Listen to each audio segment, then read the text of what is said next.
See, bestseller, no reason to worry. Your cutout's good as new, right where I left it. I'll come back for it once we have the place secured. Yeah, that's been my biggest worry all this time. We need to get this thing moved out of the way. This is as far as I got before they ambushed me.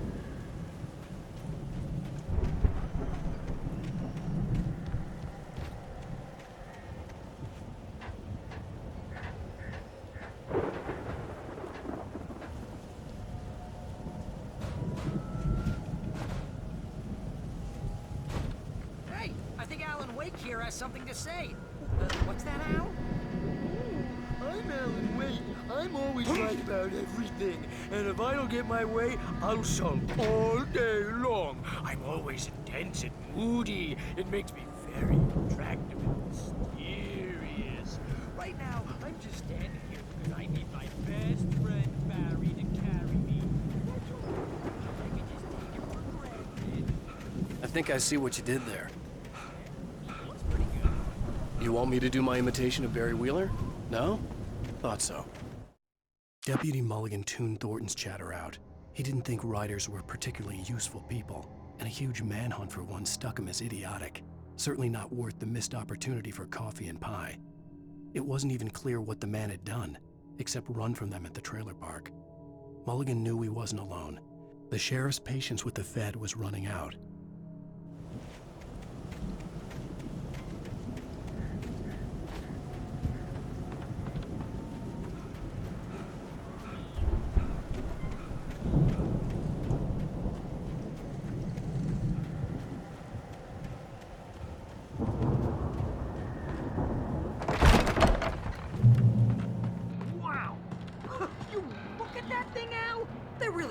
With this Viking crap, didn't they?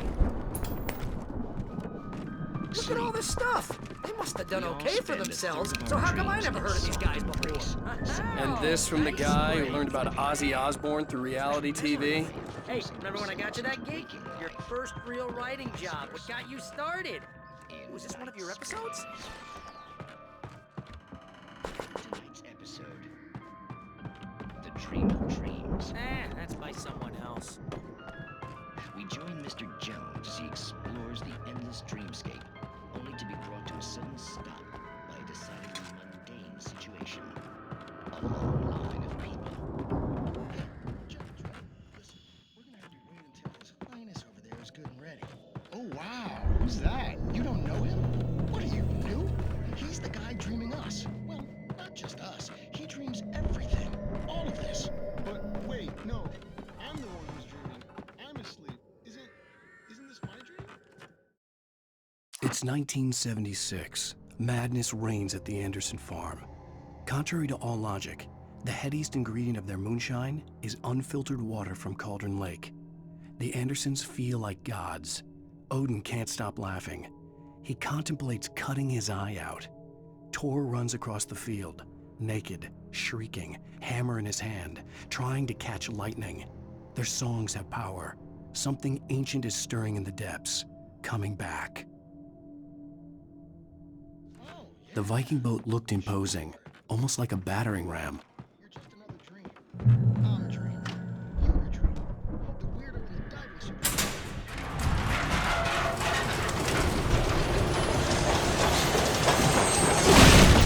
Oh, good going, Al.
Those geezers had quite a production going on. Ooh, you know what, Al? If we make it through this alive, I'm gonna start representing them.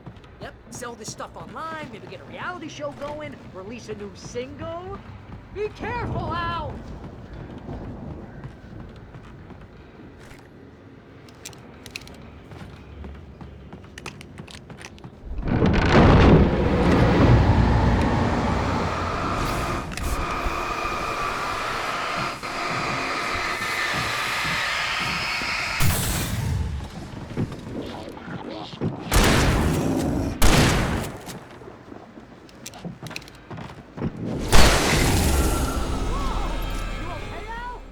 I'm good. Keep your eyes open, okay?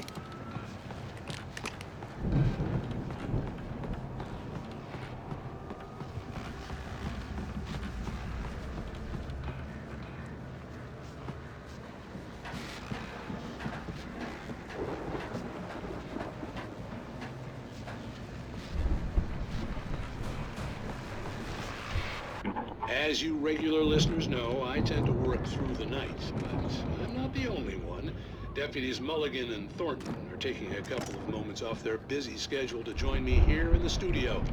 Boys, how busy are you now? Deerfest is almost here, isn't it? I bet that keeps you in business. Pretty busy, yeah. Actually, Pat, we've been real busy with other stuff, which concerns an ongoing investigation. We can't talk about that, Thornton. I wasn't gonna say anything. I was just saying we got, other irons to fry. And how would you compare your workload to last year's? Things have seemed relatively peaceful to me, but people do tend to get a little wild this time of year. Oh, it's wild, Pat. It's pretty wild. There's been all sorts of trouble this year. Vandalism, fighting, public disturbances. A lot of people gone missing, too. Yeah, it's pretty much the usual stuff, Pat. Just, a lot more of it. Now, is it just me, or does Deerfest get wilder every year? People seem to be more drunk, at least, or they start earlier and younger. Oh, it's definitely not just you, Pat, but... Definitely, Pat. Hey, I'm talking here, Thornton. Oh, shoot, I lost my train of thought. Not just me. Oh, yeah, it's wilder, Pat, but actually most of the trouble seems to be coming... The elevator was dead. I'd have to get some power to it first. Well, that's nice to hear at least. Rose, I want to thank you for stopping by. I'll let you get back to your patrol. Sure thing, Pat. Yeah, sure thing, Pat. I could see the building that had to be the Andersons' home on the other side of the field. It wasn't far now. I wasn't worried about trusting the ramblings of two burned-out geriatric wrecks. They had the goods.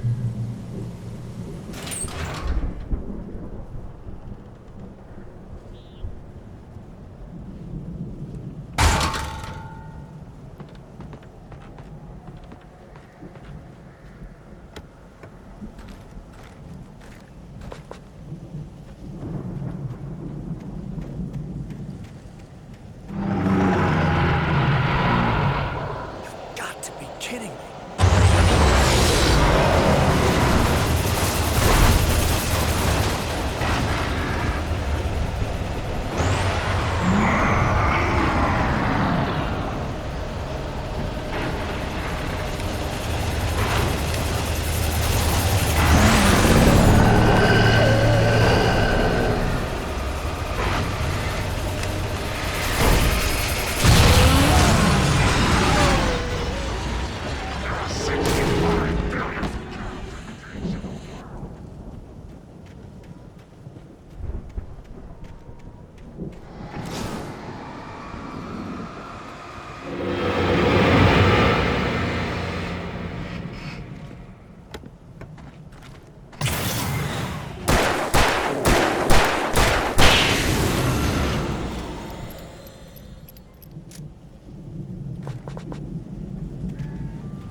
Is that you out there, buddy?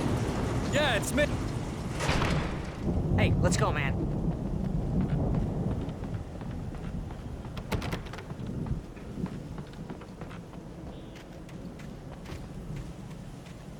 I think we're gonna have to work together to open this gate, Al. Looks pretty heavy. Ah! Hey, I think that's the farm on the other side of the field. We're almost there. This farm is a crazy place for crazy people. We should feel right at home then.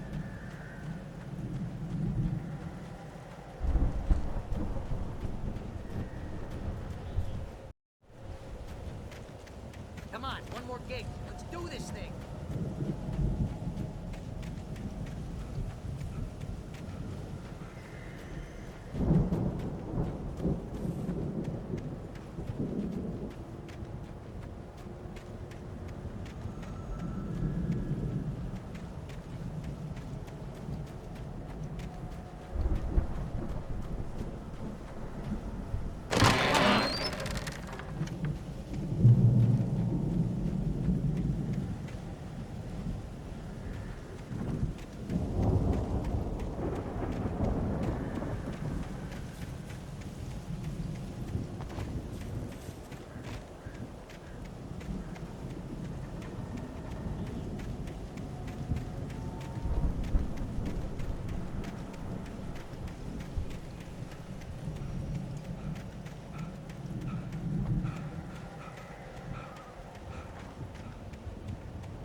Lights are out. Guess we better check the fuse box.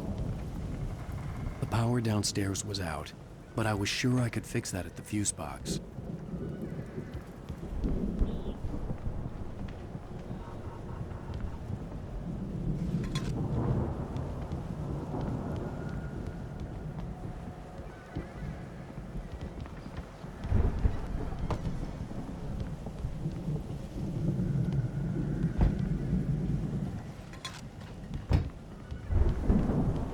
You know, this place looks kind of lived in.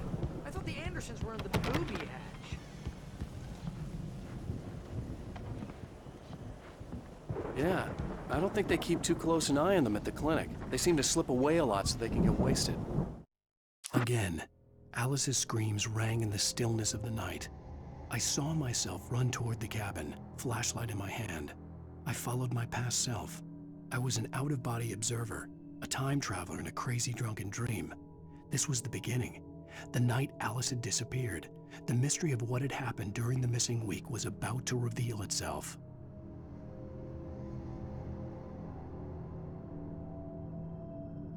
No kidding. Those guys sound awesome.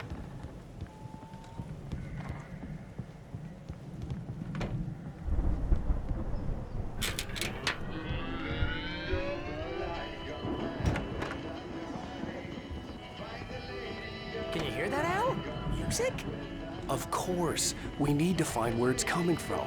That's the message the Andersons talked about. That's the whole reason we're here.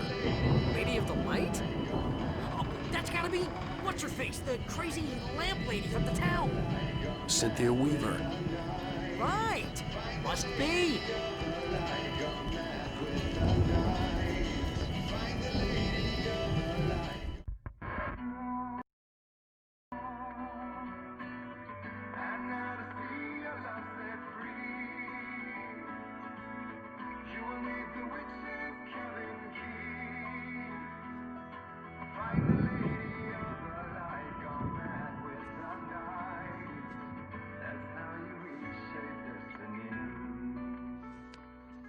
Okay. We need to find Cynthia Weaver. We'll stay here for the night and head back to town as soon as it gets light. Hey, Al. Lots of hours before dawn. Might as well get some rest. And by rest, I mean drunk. Come on, Barry, this is... Yeah, what the hell?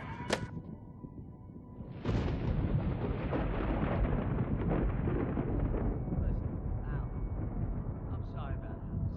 No, seriously, because I know we don't get along, but we're gonna find her, right? And even though you're a crazy bastard, I'm gonna stick by you, no matter what, ever, Al. Sure, you're like a brother. I'm a writer, goddammit. Correct. If I just wanted to, I could write 10 books a year. And they'd be the best books that year. No, you couldn't. That's right, I couldn't. But I could, because I'm a writer. What? What do they put in this stuff? I feel like my brain is coming out of my nose. I'm gonna get the recipe off those coots and be a booze millionaire. I just miss her, Barry. I just want her here with me. I know, Al. I know. It's gonna be okay. We're gonna make it okay.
It was a crazy, drunken dream, and yet it was more than that.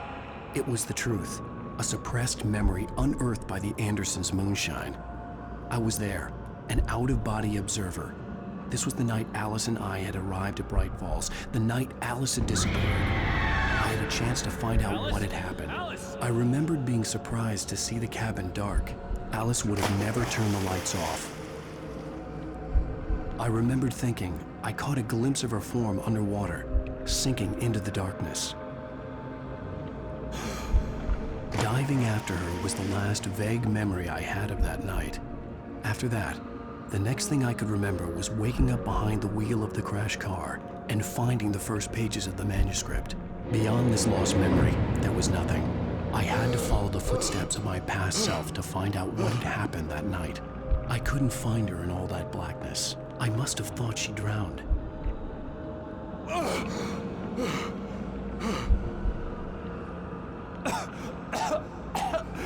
Alice! Jagger had Alice, and so she had me.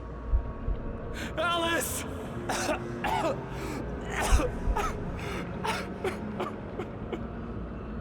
I'd been easy prey. Look at the cabin. Is there someone in the window? Alice? Maybe she didn't drown after all. Maybe she's inside. Alice! Yes.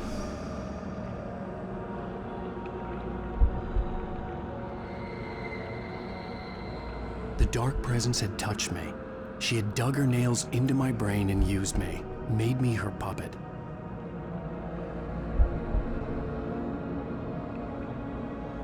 She must be here somewhere. Maybe upstairs in the study. Alice! Yes, that's where she is. You can apologize. Alice! You laugh at the whole thing together and put it Alice? behind you. She's not here. You were foolish to think so. No, she's dead. She drowned. No, no, no! It's your fault your wife is dead.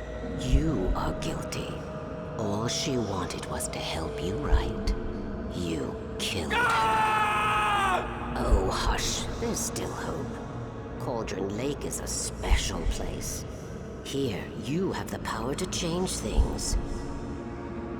She wanted you to write. I will tell you what to do.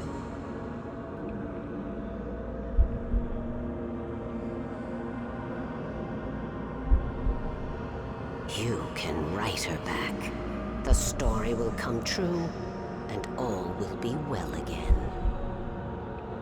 She had Alice, and the manuscript was the ransom for her.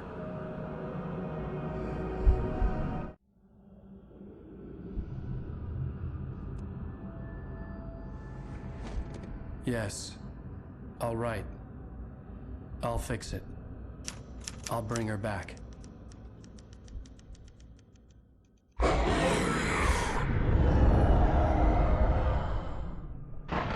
No. I wrote it. I remembered it all now. In the dark, I'd written for days, a week, almost a complete manuscript of a novel entitled Departure. Jagger had been my editor, whispering in my ear, making sure that the unfolding story would make her more and more powerful. I thought I was saving Alice. Even with the cobwebs she put in my head, some part of me had been aware enough to write my escape into the story, to bring a light into the cabin to release me before I could finish, to interrupt the horror story before the ending, where darkness consumed everything and everyone. Zane was weak and far away, but I had written him into the story, and his light had been enough to set me free. It isn't here now. I'm here because it was written. I brought the light to set you free. You must hurry. It will know I'm here. It will be back soon. It stole the skin of my Barbara a long time ago. She looks so old.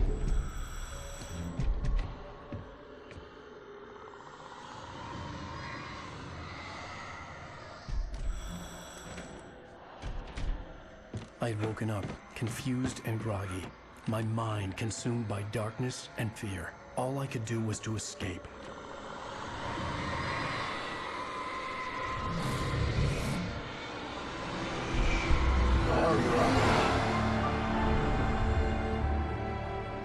The week spent in the cabin had taken its toll. I was barely conscious and fading fast. It had to have cost Zane terribly, thrown him even deeper into whatever dark place he now haunted. But he had managed to weaken the dark presence, kept me safe that night.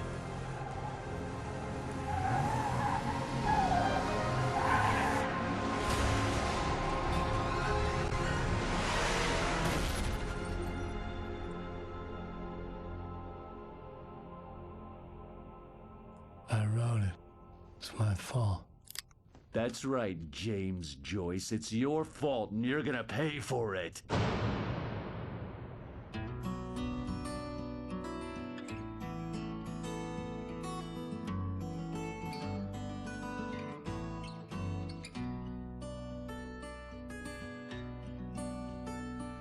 There's an old town road with mystery of Tom the poet and his muse. And